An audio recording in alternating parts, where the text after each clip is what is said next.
Welcome, everybody, to another episode of We All Grieve. My name's Kay Rogers, your host, and I am joined by a very special guest this week, Daniel Potter. Hi, Daniel. Hey. How are you? Going? I'm good. He's one of my fellow podcast brethren. He runs his own podcast. It's called Tell me, Dan, I'm going to say it wrong. Well, don't give me all the credit for it. I'm just the editor. But I feel special that you think I own it. Hey, whatever works, right? It makes me feel so special. You have a group of you guys are running a podcast. Yeah, so, I'm a nerd. You've known this. You've known me like most of my life. Yeah, you said you were a little guy. I'm a weird kid. I play D&D. And one of my buddies who is a quote-unquote dungeon master, the guy who leads the game, if you don't know the word for it, I guess. He was like, I want to do something more than just, playing this on a weekly basis. So he, like he did for the normal games, he made his own world, like, completely separate from the normal D&D. Like, he has constructed an entire world. And he just started games, and it is part of our normal D&D sessions. They're in the same universe. So people who play D&D at the store know stuff about the podcast. There's hints and Easter eggs in it. It's really cool. That sounds really cool. I played D&D when I was a kid. Now, back when I was a kid, which was a very long time ago, as I am approaching 49 on Tuesday. That was probably like 3rd edition or 2nd edition. Probably. Yeah, like they're on 5th edition. You had to buy the little box and it come with everything in it that you needed, and there was guys that kind of did the same thing back then. I don't know if they went quite as broad as like what it sounds like your dungeon master is going, like creating his own world within a universe that's parallel to these other existing worlds that D&D's provided or whatnot.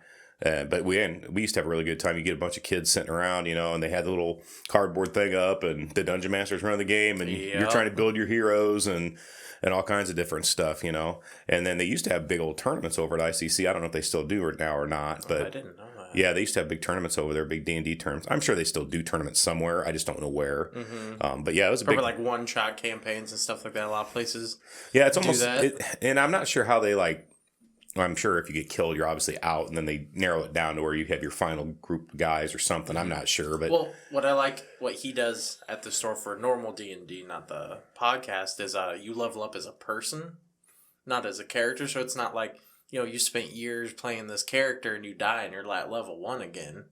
When you make a new character, you're at the same level that you were.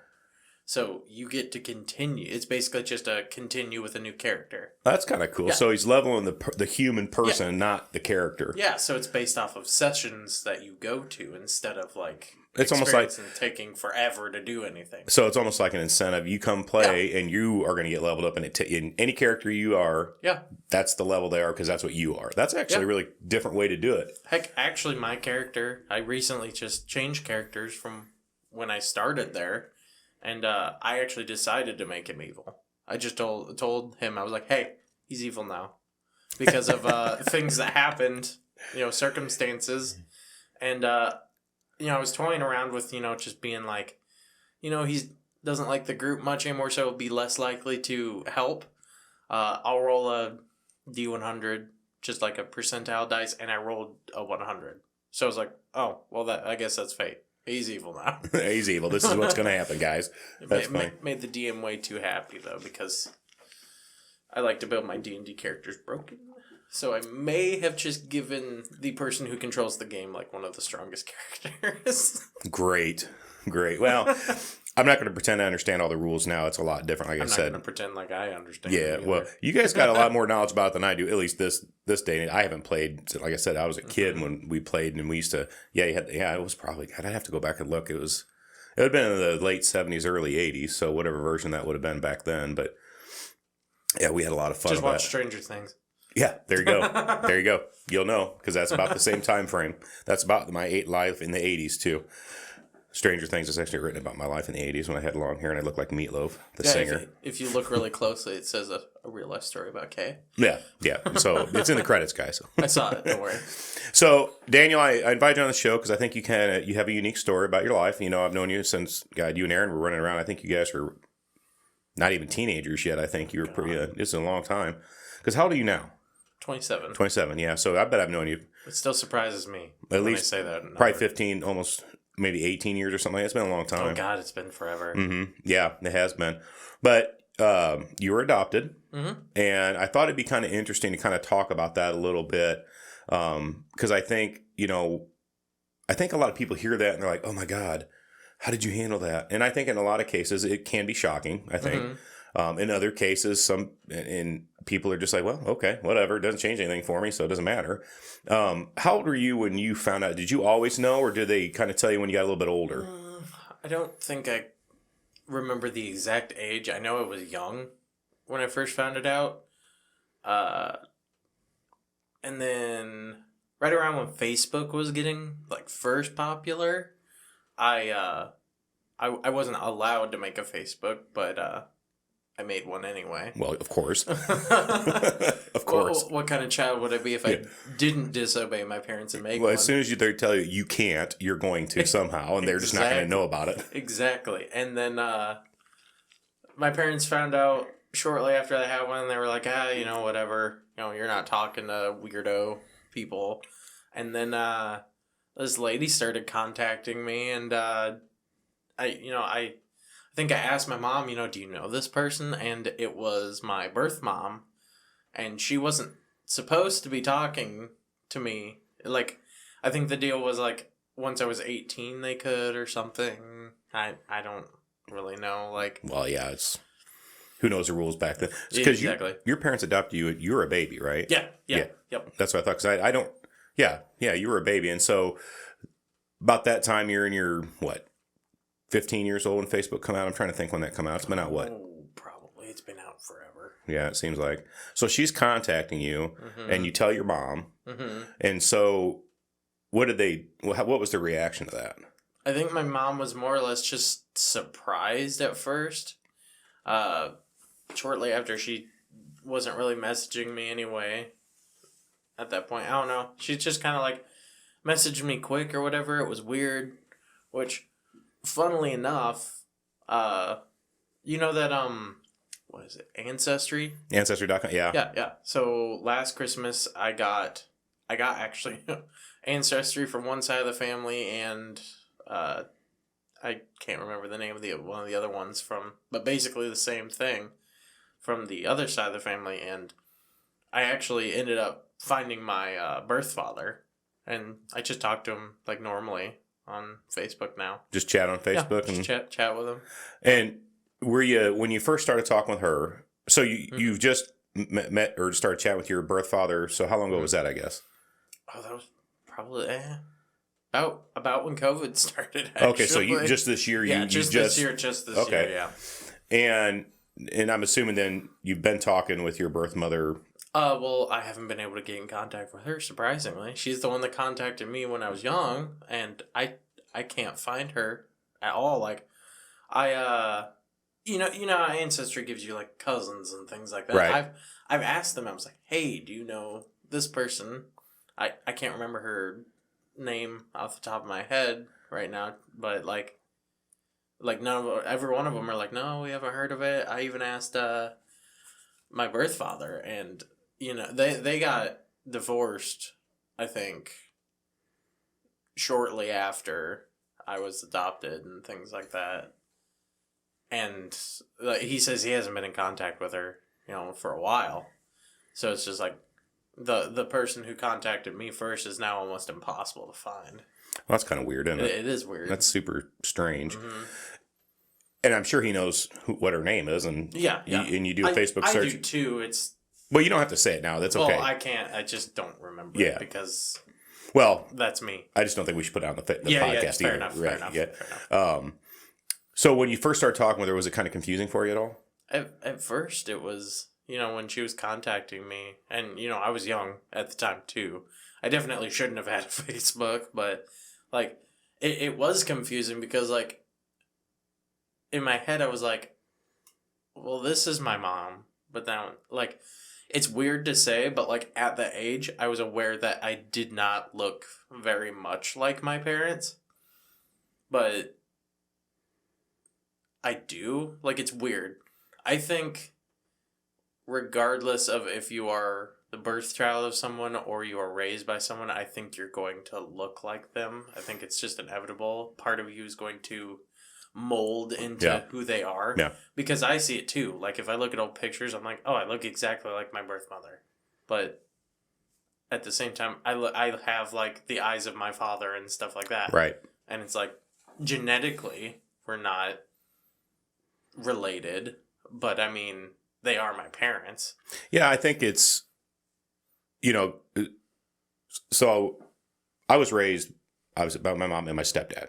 Mm-hmm. I didn't meet my biological dad till I was 37 years old. Oh, wow. I'm named after him. I'm actually a second, but I'd never met him until then. He actually reached out through an email to me. And it was actually remember back when the email changes come out, and if you forward this to 100 people, you're going to get $1 million, They still do that. It's super annoying, but it's just everyone knows that they're mostly spam now. Oh yeah, back it's just then like, it was like, oh, someone's sending me an email. Oh my God, I got the email from this prince in Africa, and I got millions of dollars waiting for me in the bank if I just send him $1,000, right? If only. Yeah, wouldn't that be nice?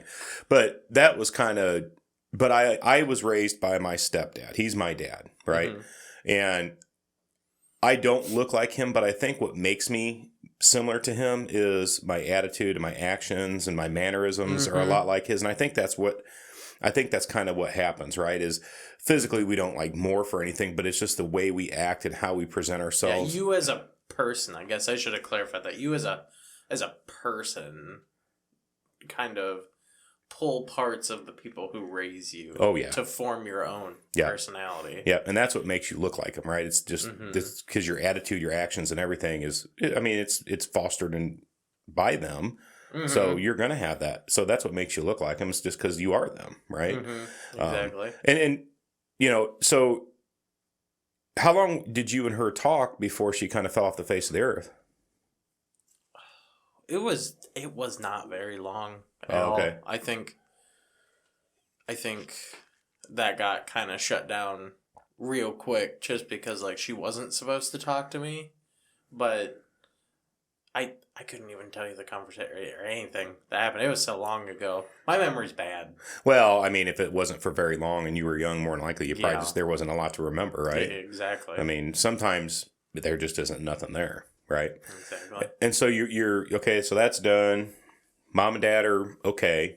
Yeah. You're okay. Your relationship with them didn't really change anything. Yeah, right? No. And I told them like when I was figuring out, because I knew my dad's name and I was searching through, and then like on Facebook, and then I was searching through people, and then I came across one where I was like, this guy looks exactly like me. This has to be him. Like he lives in the same place. He has the same name. And then I was messaging my parents, like, I think I found him, sent a picture, and then they were like, yeah. And I messaged them, full on. I was like, this doesn't change the fact that you guys are my parents. This is just me. I'm just interested. I'm curious. Like, I'm curious. Yeah. Like, this doesn't change anything. Like, you are still the people who raised me since being a baby. It's just I'm curious. That's all. Your mom and dad. That's never going to change. Yeah, you're not like a different title or whatever, right? Because I found him, get out of here. Like no. And it sounds like they've been supportive of it then. Yeah, pretty much. Yeah, that's good. That's real good, especially because I could see it going the other way too if they felt threatened or something like that, and maybe if your take on it was different, I could see where they would feel really threatened. It could be a very tense. Well, and I was nervous too in contacting him because I've also heard of like horror stories and stuff where kids are, really excited to find their birth parents and they contact them and the birth parents just doesn't want anything to do with it. Yeah. So it's like you were like so strong on finding them, and then when you do, they basically are like, nah. Like you're just completely disappointed and crushed. Heartbreaking. Like that'd feel awful. So I was nervous about that too. I was really nervous about that. So when you reached out to him, what did he say? He's like, hey? I asked, it was the most awkward thing. I was basically like, hey, did you have a kid with this person? Yeah, that's me. Hey, surprise! I mean, I got right to the point, I guess, but no, after that, he was like, oh, hey. And we just kept talking. I was like, yeah, this guy's exactly like me. That's probably how I would respond to. Oh, hey, well, hi. Okay, hi. We're friends now. Yeah. Hey. So you guys talk pretty regularly. Is he a pretty interesting guy? Yeah. Like, message him every once in a while. We literally both have the same forgetfulness. Like, we'll randomly get a message from each other. Hey, it's been a while. Just because we're both just forgetful. Like, it's not that I don't care or anything. Like, any of my friends can vouch for that. It's just, I'm really bad with remembering things. That's why I write things down, because if I don't, I won't remember. And that's why I got made fun of in high school for writing notes for everything. I have to. But I needed to. Yeah, I'm the same way. If I don't write it down, it's forgotten. Yeah, I forget. I have to write it down. Heck, I edit for a podcast that's bi-weekly, and I still, to the T, every Saturday. Recording day's tomorrow, right? Yes, Dan. Still on Sundays. It's still on Sunday. Every other Sunday. Yeah, and I like when I edit my podcast, I have the sticky notes on my laptop that tells me what I do to edit it. Each step, the compression, the normalization, the bass or treble boost, and all that, and the noise reduction. I write it down in order. And doesn't matter if I've done it 20 times or if I've done it 1,000 times. I'm gonna forget. Yeah, so I pull up the sticky note and do it every time because I won't remember nothing. That is kind of funny. So you have the same forgetfulness that you both have.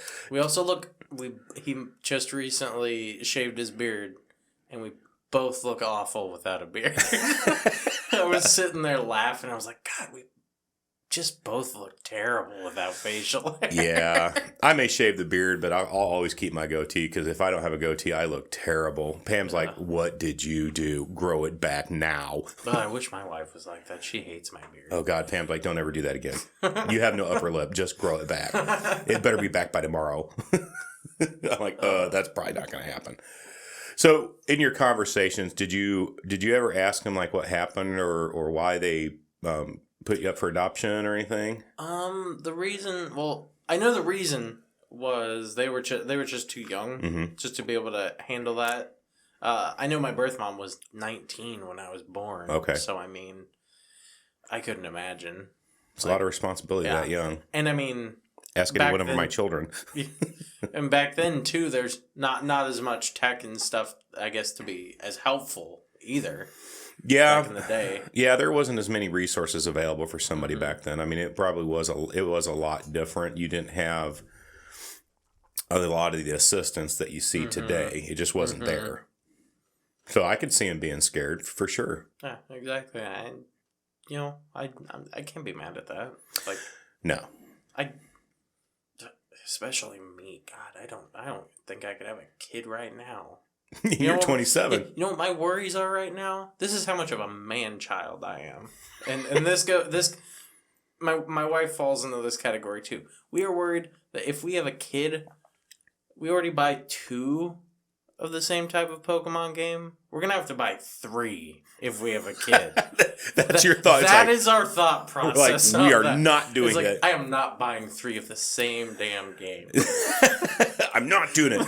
You're going to have to share because I'm not going to have money for this. I don't want to have to buy that many. I'm not sharing my Pokemon game. Exactly. That's where I draw the line. But you know what? You got to, when you're ready, you will, and until then, you won't. And there's nothing wrong with that. I was young. I think, I was 23 when Andrew was born, and I was pretty young, and I don't think I was ready enough. I mean, I didn't have a choice. My wife was pregnant. We were having a baby. Yeah. I think looking back though, and I love the fact that I had him young, because I'm going to be 50 here in a couple of years, and I'll be 49 on Tuesday. And Chloe is raised, for the most part, she's a senior in high school. She's 18 years old. It still floors me. Whenever I hear her name, I just think of little bitty tiny Chloe knowing everybody. Bitty tiny, yeah. Mom, Dad. Whenever I would come over, hearing her screaming, running through the hall or something. Yeah, that would have been our house. Yeah, for sure. Somebody was screaming, yelling, and chasing each other. Yeah, it was crazy. But I think if I wanted to wait another couple of years, I think I would have probably, I don't know, maybe I would have, I was a good dad. I love my kids. I've always been a good dad. It's just, I don't think I was as prepared as I would have liked to have been. Yeah. Emotionally and mentally. Because I tell you, kids are exhausting. And then in my infinite wisdom. Just watching my You know, have a side of your family that is ridiculous, and it's like, okay, you need to stop having babies. Daniel, I am that side of the family. Oh, God. Remember, when Pam and I got married, we had 2 each, and then we had Chloe. Okay, fair enough, yeah. And I wanted another one, and Pam said no. Selfish, by the way. But she said no. At that point, I was ready. I'm like, yeah. I think out of my cousins that have children, the lowest amount someone has is 3. And when we go back for Christmas, my grandma legit bought a indoor inflatable bouncy house because there's so many children. Oh my God. And let me tell you what, when you're a teenager and you just want to sit on your Xbox and not pay attention to anybody, and there is like 25 children in the background. It ain't happening. It ain't happening. No. Yeah. Do you think when you guys do get to that point, well, do you think you and him will ever meet? Oh, yeah. Oh, yeah. Yeah. Meet up for coffee or whatever? We were planning on doing it, but then COVID. All this shit happened. So. 2020, we need a do-over. Ugh. It's terrible. Yeah, I remember when I met We need a good theme month where we get superpowers or something. Oh, that would be so badass. I don't know what I want my superpower to be, though. Spider-Man. That's what I want to be. Really? Mm-hmm. I used to want to be Superman, but there's so many other cool people out there. I'm not sure. I don't know. I have to think about that for a minute. Mm-hmm. I mean, Superman's cool, but there's other cooler guys out there. And their superpowers may not be like him, but, there are some really cool people out there. When you really think about it, there are a lot of downsides to it, too. Like, yeah, I want to be Spider-Man, but we don't live in a city. I ain't going to be flying anywhere. Well, you could be in Peoria in a couple blocks, maybe. I could swing in circles in Peoria. Yeah, you just go around the Twin Towers, just swing in circles, because they're the tallest buildings in the city, right? I think except for the Catholic Cathedral over there, you may be able to swing off that one. It would be awesome, and it would come in handy a very select few of times. I think Captain America would be pretty cool. I don't like Captain America. Really? How come? Because he's just a roided out big boy. Yeah, he is. Yeah. Yeah, and his really aren't superpowers per se. He just got that ejection that makes him heal really fast and gave him super strength and super speed. Allow me to nerd out on you. Did you know that is the same serum that makes Hulk? It's just a successful version of it. I did not know that. And that's how you know I'm a nerd. That's why I play D&D. But Hulk was gamma rays, exposure to gamma rays. Well, I think it was the original. Oh, okay. It was the same method. I don't know. I think being the Incredible Hulk would be kind of cool, too. If you had control of it, yes. Yeah, because if somebody makes you mad, you just turn green, get big, and smash them. Because his whole thing is Hulk smash. Well, yeah. I mean, there's times I just want to smash stuff. So I could see that being cool. I don't know. I'd have to think about that. I'm going to think about that all day today, which superhero I want to be. God, now I'm going to be thinking about it, too. I know. What? Add that They're to like, my schedule. I thought you guys were going to talk about adoption. Here you're talking about superheroes. Well, you know what? We are. Okay, Get over it. Oh, Spider-Man was adopted. There. Boom. Nailed it. Connected. See? We connected the dots. This is successful. We win. No, I was going to say, though, kind of back to your point where you said, you could kind of get behind the reason of what happened. They were young. They weren't prepared. And so you're like, yeah, okay, it makes sense because you know how you are. When I met my dad, he said, well, I guess I got a lot of explaining to. I said, listen, I'm 37 years old. I said, what happened in the past is in the past. There is no explaining because you can't change it anyway. So how about we just let's not worry about that and let's worry about moving forward from now. Yeah. Instead of backtracking. Yeah, and that's what he said. He just said to me, he goes, God, I'm glad you said that. I'm like, well, it's a waste of time because I don't care. I mean, I hate to be, but I don't care. Yeah, I'm interested about it, but I mean, there's like you said, there's no changing it. No, I mean, you could tell me like some of the things you did when we were younger and stuff. He was a musician, loved to play country music. He actually recorded a couple different albums. He was pretty skillful. I am not. Clearly, I did not inherit that from him because I can't sing to save my life. I can't either, but I mean, those things. I mean, I was interested in knowing about. I don't care what happened between you and mom. You and mom didn't. Yeah. You got divorced, and you went one way, and she went the other, and that was the end of it. And I had a great life growing up. My dad raised me. My mom raised me. I mean, I've had a good life. So what do I care about all that for now? It doesn't make any sense, So I think, and I think they probably like hearing that. I'm sure he was glad to hear that too. He's like, okay, well, this one, It's funny. And, just short little conversations every once in a while. That's kind of how I am. Like, I mean, you could ask Aaron. We've been friends forever, and sometimes there was times where we didn't message each other for almost like a couple months or something. But as soon as one of us messaged the other one, it was like there hadn't been any time. Yeah, you pick right back up where you left off. Exactly. Yeah. So now you're married, Mm-hmm. and now you guys been married a while, haven't you? Yeah. What, 5 years now? Oh, not 5 years. 3 years. 3 years, yeah. I knew it's been a little bit because It's gone by fast. it flies. It flies. And so, obviously not ready for kids. No. No. You have dogs. Yes. Those are kids enough, right? Oh, God, yes. Yeah. Well, let me tell you, kids are about as easy to deal with sometimes. When you guys get to that point, what kind of, do you think, I'm trying to frame this question. Do you think knowing, okay, so you grew up, you knew you were adopted, you've met your biological parents, but you got your mom and dad. They're always going to be your mom and dad. Do you think that will change how you parent a little bit because of your background with the adoption and stuff like that with your own children? I mean, not really. I mean, the way I see it is, whether I'm adopted, anything like that, if I have a kid, I want to give them the best life that they can have.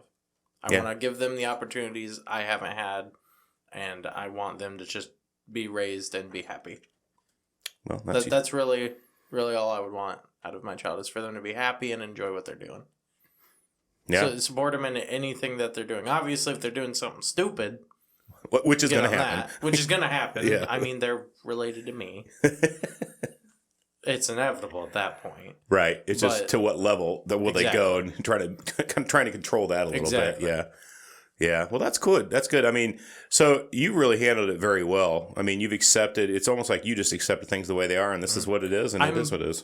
I've been told I'm very mature and immature for my age at the exact same time, because I am both very mature about things, but I am also a giant child. Well, I'm a man-child. Pam reminds me of that all the time. That's true. I'm not going to grow up. I may get older. Mm-hmm. I may do good at my job because I have to be, for the most part, growing up there. Mm-hmm. But I am who I am when I'm at home. I'm going to goof off and be silly and be dumb. That's what I do, because that's how I enjoy my life. Mm-hmm. And that's how my grandkids get spoiled. It's all 7 of them. Christmas was supposed to get cheaper as the kids got older. That did not happen. Well, see, what they're doing is they're having kids out in enough time so that you're always having to stay at that money level, As a grandpa it's at like 37. They're running a business. They are running a business. They're milking me dry. I'm never going to be able to retire. I told Pam, I said, we buy for 16 people. That's just my kids and grandkids. That's 16 people. Crazy. I'm like, and that's not counting, the brothers and sisters and, the different families, because you do small little gifts for everybody along the way and the parents and stuff. But I'm like, God, what the hell? Time to get everybody $1. Become the grandparents that just give everybody $1. Give them $1 and a stocking with candy, and here you go, Merry Christmas. Get out. Give them $1 and an orange. Oh, that's a great idea. Pam's not going to let me do that. You know that, right? Hey, my grandma gives me oranges still. She's been giving me oranges since I was a kid, and I tell you what, I am excited, just as excited now to eat that orange as when I was like 5. That's right. Because my grandma gave me an orange, I am excited to eat that orange. Well, you know what? And to get $1. Yeah, and that $1 will buy something. It will go towards something you're going to purchase. Mm-hmm. Pokemon, Xbox game. I don't know, is Xbox even a thing anymore? It is. I want the new one. It's supposed to come out, but again, not to mention COVID again, but it's ruining everything. Yeah, man. Gaming is on the downside because of COVID. Exactly. Somehow we're going to blame Donald Trump for that as well. Well, there's got to be a correlation, because everything I read on Facebook, sometimes everything's Donald Trump's fault. Linked. I know. I was just like, oh my God, this is ridiculous. So, Daniel, you're doing good, man. Yeah. Thank you. I appreciate you sharing your story. Oh, no problem. No problem. Any parting words for our guests before we sign off? Check out the Cantrip Cantina podcast. I'm not ashamed to plug that. No, I was waiting for that. I was like, this is your chance to plug it, man. I was just like, do you want to talk about your podcast just real quick? I do. I love it. It's so much fun. Like I said, Cantrip Cantina podcast. I enjoy it because I am the audio technician. I am the editor. I'm the one that uploaded it to Buzzsprout and do all the descriptions and make the thumbnail. And I enjoy every second of it because, well, especially because the past couple episodes have been like our favorite. Like, we're establishing some pretty funny lore. Like like what I was explaining to you is that this is not a child's D&D podcast by any means. One of the characters just established his signature move for finishing enemies, and it is stabbing people in the butthole. That is super inappropriate. It's hilarious. And probably super painful. Hilarious. I mean, well, you know fantasy stuff. You know what a dwarf or not dwarf, gnome. Yes. Very small. Yes. You know what polar bear is. Very large. Yes. Big bear. Add those together. That's the thing that killed a polar bear by stabbing it in the butthole. Oh my God. That is a funny picture, and if you say no, you are lying. No, that is funny. So everybody, make sure you're out there checking out the Cantrip Cantina podcast, and it's all, you have a YouTube channel as well. Yes. So the audio, so standard podcast comes out every Friday, and the video portion comes out the following Saturday. And on YouTube, just search Cantrip Cantina. It comes up. Okay. Yes, it should be you'll see like a little hand on a banner. Okay. I helped make that, so I'm proud of that too. I did that. That's me. I did that. That's me. And then also, you guys have a Facebook page. It's called the Cantrip Cantina D&D Guild. Yes. So, folks, if you want to go check that out, you can see what they're all about. Go listen to their podcast. It sounds like it's gonna be a lot of fun. The videos are, I'm sure, are gonna be incredible. I'm gonna have to check them out after this. I'm not gonna lie, I haven't watched them, but I will. I think it'd be fun to kind of take a look and see how creative you guys are getting. You know, it's fun. We just released our first Halloween episode, and it's called Spooky Scary Goblin Horde. There you go. And we all play goblins. Warning: we are playing evil characters. Our actions do not reflect us as people. I am playing an evil character. So I'm going to go all out on it. Yeah, the character is not who I actually am, just as the plug. Voice acting somebody. Yes, people. So remember that. Just what you see on video does not mean that's how they are or who they are, right? They're all great people. I know Daniel for sure is. So anyway, folks, I appreciate you taking the time to listen to the podcast. You can check me out on Apple Podcasts, Spotify, out on Amazon Music now, any different podcast platform out there. Take a listen. If you wouldn't mind leaving some feedback, maybe like it. And then if there's anything you want me to try to do, just let me know. I appreciate you listening. And until next time, everybody, peace.